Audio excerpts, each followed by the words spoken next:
Welcome back friends. આજે આપણે કેરી ગુંદાનું ખાટું અથાણું બનાવીશું। આ અથાણું એકવાર બનાવીને તમે અત્યારે સિઝનમાં સ્ટોર કરી દો, પછી આખું વરસ એવું ને એવું જ રહે છે।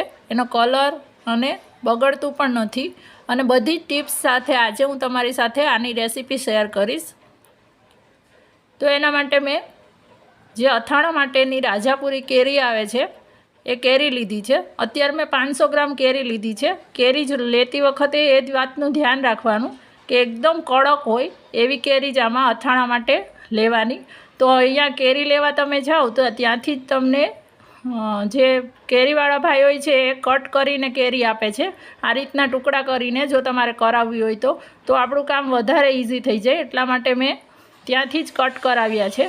એટલે પહેલાં આપણે બધા ટુકડાને અલગ કરી લેશું અને એમાંથી વચ્ચે જે જાળીનો અને ગોટલીનો ભાગ હોય છે એ બધો જ આપણે કાઢી અને સાફ કરી લેશું।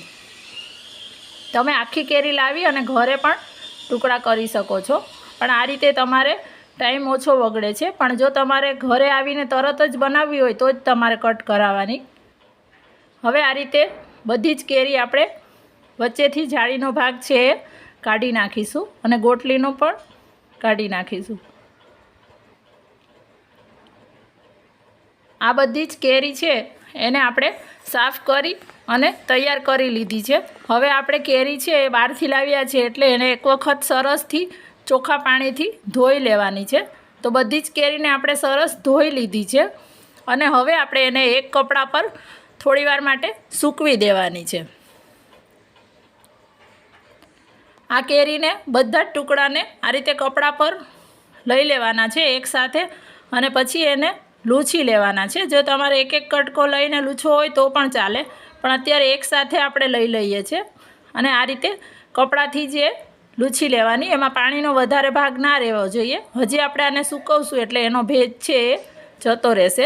અથાણું બનાવતી વખતે એ વાતનું ખાસ ધ્યાન રાખવાનું કે જે આપણે અંદર વસ્તુ લઈએ એ બધી જ ભેજ રહિત હોય, એટલે તમારું અથાણું વર્ષો વર્ષ કલર એવો ને એવો રહે છે અને બગડતું પણ નથી, નહીંતર એમાં ફૂગ લાગી જાય છે। તો હવે બધા જ ટુકડાને આપણે સાફ કરી અને આ રીતે ગોઠવી દીધા છે અને આને છાયામાં 1 થી 1.5 કલાક માટે પંખા નીચે જ સૂકવી દેવાના છે અને તડકામાં નથી સુકાવવાના। પંખા નીચે સૂકવશું એટલે આખા બધા જ ટુકડા છે એ સરસ સુકાઈ જશે અને અંદરથી પણ એનું મોઇશ્ચર છે એ એવું ને એવું જ રહેશે। અત્યારે આપણે એને હળદરવાળા પાણીમાં કે કંઈ જ નથી પલાળવાના, આમનામ જ આને સૂકવીને રહેવા દેવાના છે। આ ખાટા અથાણા માટે એ પ્રોસેસ નહીં કરો તો પણ ચાલશે। હવે મેં આ 500 ગ્રામ ગુંદા લીધા છે। તો ગુંદા છે એ તમને બને એટલા મોટા મળે એવા લેવાના, કારણ કે આપણે ગુંદાને ભરવાના છે। એટલે ગુંદાને પણ 500 ગ્રામ મેં લીધા છે। 500 કેરી અને 500 ગુંદા લીધા છે। ગુંદાને પણ આપણે સરસ એક વખત પાણીથી ધોઈ લીધા છે અને હવે બધા જ ગુંદાને પણ એ રીતે ચાળણીમાં કાઢી લીધા છે, એટલે એનું અંદરનું જે પાણી છે એ બધું નીકળી જાય। અને હવે આ ગુંદાને પણ આપણે કપડા પર લઈ અને કોરા કરી દેવાના છે।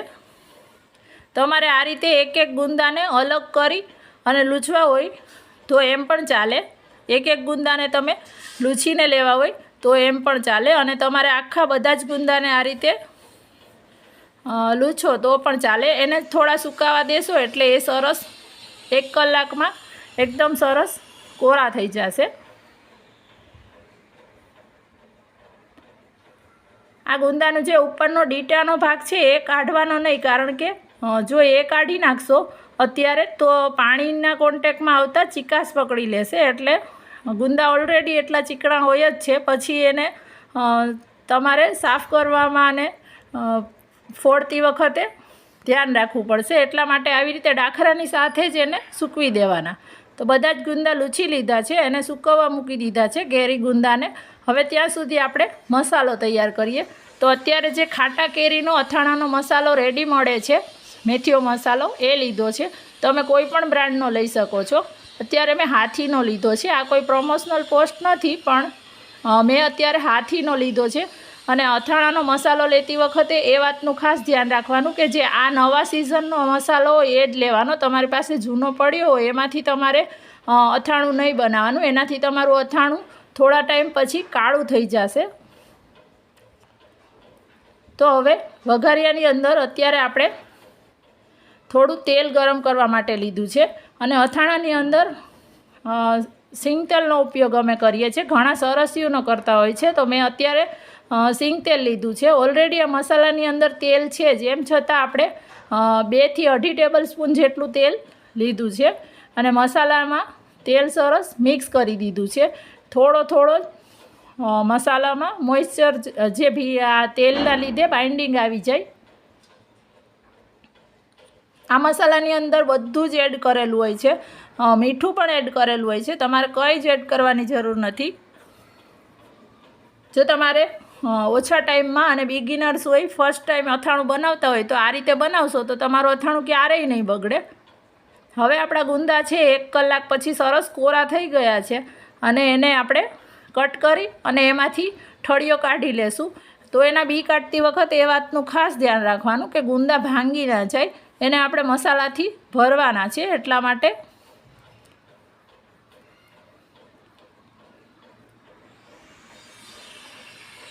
જો તમારે ખાટું એકલા ગુંદાનું અથાણુંની રેસીપી જોઈતી હોય તો એ પણ ચેનલ પર છે. એની લિંક હું ડિસ્ક્રિપ્શન બોક્સમાં એડ કરી દઈશ. એ પણ બધાએ ખૂબ જ પસંદ કર્યું છે અને એ પણ બહુ જ મસ્ત બને છે. ઘણાને ખાલી ગુંદાનું જ અથાણું ભાવતું હોય ખાટું, તો એ લોકો એ બનાવી શકે છે.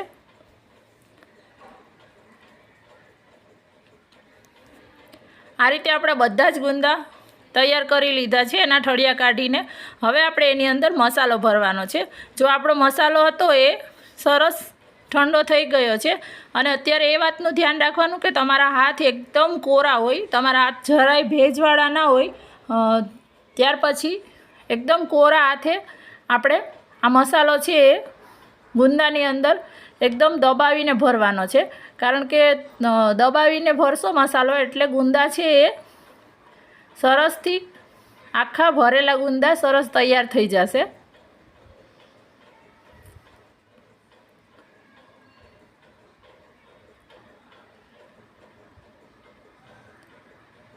આ રીતે આપણે બધા જ ગુંદાને પણ સરસ ભરીને તૈયાર કરી લેવાના છે. આ અથાણામાં ગુંદાને ફાડા નથી લેવાના, આખા ભરીને જ લેવાના છે.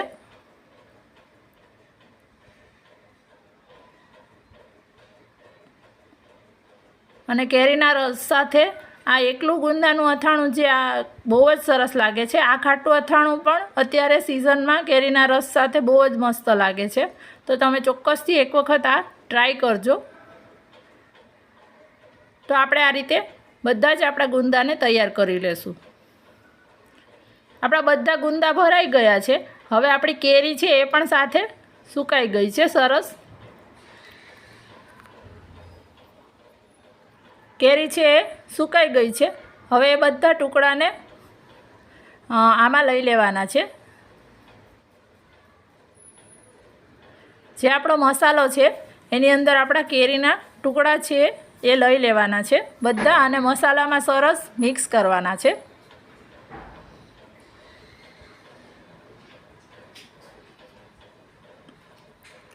તમે અથાણું બનાવતી વખતે આ નાની નાની બાબતનું ધ્યાન રાખશો તો તમારું અથાણું વર્ષો સુધી એવું ને એવું જ રહેશે.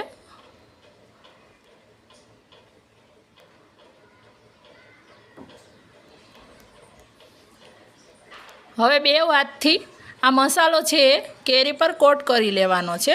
અત્યારે મેં 400 ગ્રામ આ રેડી જે મસાલો આવે છે એ 400 ગ્રામ લીધો હતો. જો 1 કિલો 500 ગ્રામ ગુંદા અને 500 ગ્રામ કેરી એટલે ટોટલ 1 કિલો હતું. એની સામે મેં 400 ગ્રામ મસાલો લીધો છે. જો તમારા ઘરમાં આ જે મસાલો એટલે કે સંભાર છે એ વધારે ખવાતો હોય તો તમે હજી વધારે પણ થોડો લઈ શકો છો, પણ આ પ્રોપર માપ છે. આમાં બહુ વધારે મસાલો પણ નહીં લાગે અને બહુ વધારે કેરી પણ નહીં લાગે.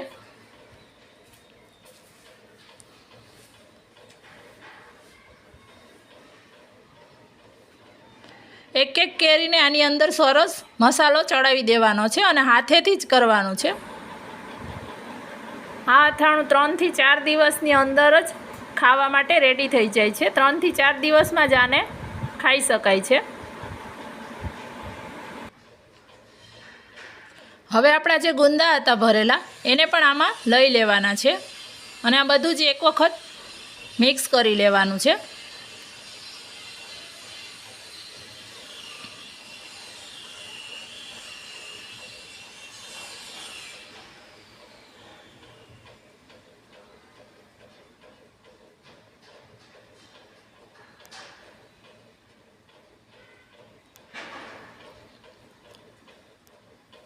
હવે આપણું આ મિશ્રણ છે એને આપણે કાચની બરણીમાં ભરી લેશું. તો કાચની બરણીને મેં એકદમ ધોઈ કોરી કરી સરસ અને તડકામાં તપાવી લીધી છે.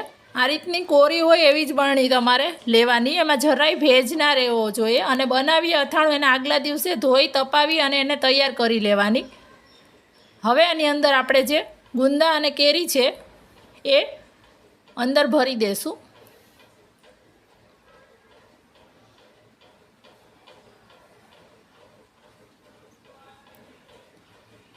વચ્ચે વચ્ચે ભરતી વખતે ધ્યાન રાખવાનું કે થોડા ગુંદા, થોડા કેરી અને સાથે થોડો જે સંભાર છે એ પણ ભરતું જવાનું, મસાલો પણ, એટલે બધા જ લેયર્સની અંદર પ્રોપર બધી વસ્તુ આવી જાય.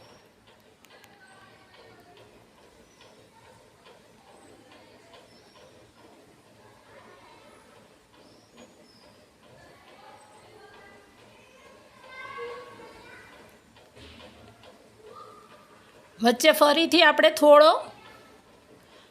મસાલો લેવાનો છે અને આ રીતે ચમચાથી પ્રેસ કરતું જવાનું. તમને હાથથી ફાવે તો હાથથી ભરવાનું અને પ્રેસ કરતું જવાનું, એટલે અંદર જગ્યા ના રહે. અને દબાવીને ભરશો એટલે તમારું અથાણું છે એ સરસ બગડશે નહીં અને અંદર એર પણ નહીં રહે.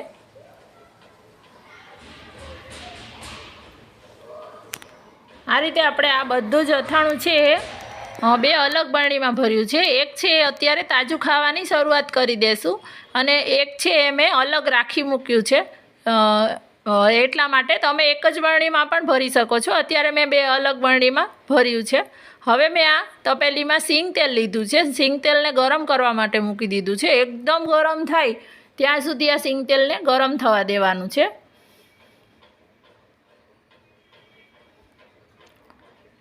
અને ધુવાડા નીકળે એટલું ગરમ કરવાનું છે.